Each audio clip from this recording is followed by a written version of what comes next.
Welcome to JS dairy treasure. இன்றைக்கி ஒரு சூப்பரான வெஜ் லஞ்ச் ஃபீஸ் தான் பார்க்க போகிறீங்க. செம்மையாக இருக்கும். ஃபஸ்ட்டு அதுக்கு பார்த்திங்கன்னா கடலை பருப்பை ஊற வச்சுட்டு பிரியாணி மாதிரி பண்ண போகிறேன். ஸோ இஞ்சி பூண்டு பேஸ்ட்டையும் அரைச்சிக்க போகிறேன். சோயாவில் ஒரு டிஷ் பண்ண போகிறேன். ஸோ சோயா எடுத்து வச்சுருக்கேன். அதுக்கு தான் தண்ணியை பாயில் பண்ணியிருக்கேன். தண்ணி நல்லா சூடானோடனே அதிலே நம்ம சோயாவை போட்டு ஒரு 10 நிமிஷம் அப்படியே மூடி போட்டு வச்சிட்டோன்னா சூப்பராக இந்த மாதிரி இருக்கும். அப்புறம் வடிகட்டி தண்ணியில் நார்மல் வாட்டரில் வாஷ் பண்ணி எடுத்து வச்சுட்டேன். இஞ்சி பூண்டு பேஸ்ட்டையும் பார்த்திங்கன்னா ரெடி பண்ணி வச்சுட்டேன்.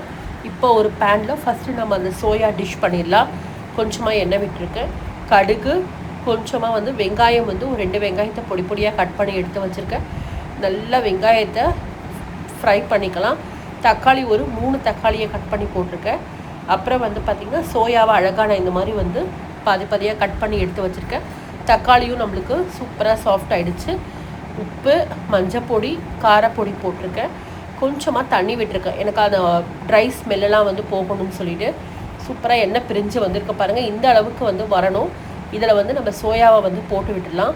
இது எல்லாத்தையும் ஒன்றா மிக்ஸ் கொடுத்துட்டு மேலே கொஞ்சம் அரிசி மாவையும் போட்டு கொஞ்சமாக பெப்பரையும் போட்டு கொத்தமல்லியும் தூவி 15 நிமிஷம் மூடி போட்டு வச்சிடணும். அப்படியே பார்த்திங்கன்னா அந்த மசாலா எல்லாமே பச்சை அந்த ரா ஸ்மெல்லாம் போய் சூப்பரான நம்மளுக்கு ஒரு டிஷ் கொடுக்கும். கண்டிப்பாக நீங்கள் ட்ரை பண்ணி பாருங்கள். அடுத்து இன்றைக்கி பிரியாணிக்கு வாழை இலை பிரியாணி தான் பண்ண போகிறேன். ஸோ ஸ்பைசஸ் எடுத்துருக்கேன். ஆஸ் யூஷுவல் டபராவை ரெடி பண்ணியாச்சு. ஸோ எண்ணெய் விட்டாச்சு. எல்லா மசாலாவையும் போட்டு வெங்காயத்தையும் போட்டாச்சு. இஞ்சி பூண்டு பேஸ்ட்டையும் போட்டு தக்காளி நல்லா ஒரு 3 தக்காளியை போட்டிருக்கேன். ஸோ அதையும் இதில் போட்டுட்டு எல்லாத்தையும் ஒரு வதக்கிட்டேன். காய்கறியெல்லாம் போட்டுக்கோங்க. சூப்பராக இருக்கும் இந்த டிஷ்ஷு. நல்ல கைப்பிடி அளவுக்கு புதினாவையும் போட்டிருக்கேன். தேவையான அளவுக்கு கொஞ்சமாக தயிரை நல்லா மிக்சியில் ஒரு ஓட்டி போட்டிருக்கேன். அது எல்லாத்தையும் நான் இன்றைக்கி 3 கப்பு ரைஸ் பண்ணியிருக்கேன். ஸோ 3 கப்புக்கு 5.5 கப்பு நம்மளுக்கு தண்ணி தேவைப்படும். நான் இன்றைக்கி பார்த்திங்கன்னா சீரக சம்பா ரைஸில் தான் பண்ணியிருக்கேன். ஸோ காரப்பொடி போட்டாச்சு. எல்லாம் சூப்பராக காயெல்லாம் வெந்துட்டு வரும்போது ரைஸையும் போட்டுடலாம். இப்போ கொஞ்சம் மூடி போட்டு வச்சிடலாம். ஒரு 5 நிமிஷம் கழித்து பார்த்திங்கன்னா இது ஒரு பாதி வெந்த மாதிரி இருக்கும். இதில் பார்த்திங்கன்னா வாழை இலையை அழகாக உள்ளே நல்லா இந்த மாதிரி போட்டுட்டு மூடி போட்டு நம்ம தோசை தவா வச்சுருப்போம்ல அது மேலே இந்த டபராவை வச்சு மேலே ஒரு வெயிட்டான பொருளை வச்சு சிம்மில் ஒரு 15 நிமிஷம் வச்சிடணும். சாதம் சூப்பராக போலன்ட்டு நல்லா வெந்து வரும். அவ்வளோதாங்க. இதுக்கு தொட்டுக்கிறதுக்கு இன்றைக்கி வெள்ளரிக்காய் போட்ட ஒரு ரைத்தா செஞ்சுருக்கேன். வெள்ளரிக்காவை திருவி தயிர் போட்டு உப்பு போட்டு கடுகு தாளித்து ரெடி பண்ணி வச்சாச்சு. ஸோ அடுத்து இன்றைக்கி வாழைப்பூ வடை செய்யலான்னு பிளான் பண்ணியிருக்கேன்.